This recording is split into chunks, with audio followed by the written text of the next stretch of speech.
ইরানে হামলার জন্য নিজেদের সামরিক ঘাঁটি ব্যবহার করতে না দেওয়ায় ইউরোপের মিত্র স্পেনের উপর ক্ষিপ্ত হয়েছেন যুক্তরাষ্ট্রের প্রেসিডেন্ট ডোনাল্ড ট্রাম্প। তিনি দেশটির সঙ্গে সব ধরনের বাণিজ্য বন্ধ করে দেওয়ার হুমকি দিয়েছে। মঙ্গলবার হোয়াইট হাউসে জার্মান চ্যান্সেলর ফ্রিডরিখ মের্সের সঙ্গে বৈঠকের পর ট্রাম্প সাংবাদিকদের সঙ্গে কথা বলেন। সেখানে তিনি স্পেনের প্রতি তার ক্ষোভের কথা জানান। ট্রাম্প বলেন, স্পেন ভয়াবহ আচরণ করেছে। আমি অর্থমন্ত্রী স্কট বেসেন্টকে বলেছি স্পেনের সঙ্গে সব ধরনের সম্পর্ক ছিন্ন করতে। আমরা স্পেনের সঙ্গে সব ধরনের বাণিজ্য বন্ধ করে দেব।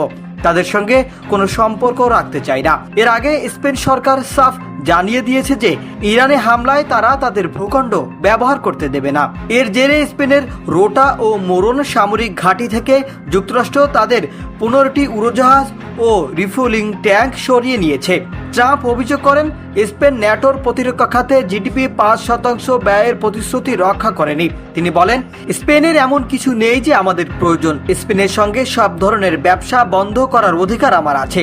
আমি অবরোধ দিতে পারি, যা খুশি তাই করতে পারি। তবে জার্মান চ্যান্সেলর ফ্রিডরিখ ট্রাম্পকে জানিয়ে দিয়েছে ইউরোপীয় ইউনিয়নের সদস্য হিসেবে স্পেনের সঙ্গে আলাদাভাবে কোনো বৈরী আচরণ করা যাবে না। তিনি বলেন, আমরা যুক্তরাষ্ট্রের সঙ্গে শুল্ক নিয়ে আলোচনা করলে একসঙ্গে করব অথবা করব না। স্পেনের সঙ্গে আলাদা করে খারাপ আচরণ করা হবে তা আমরা মানব না।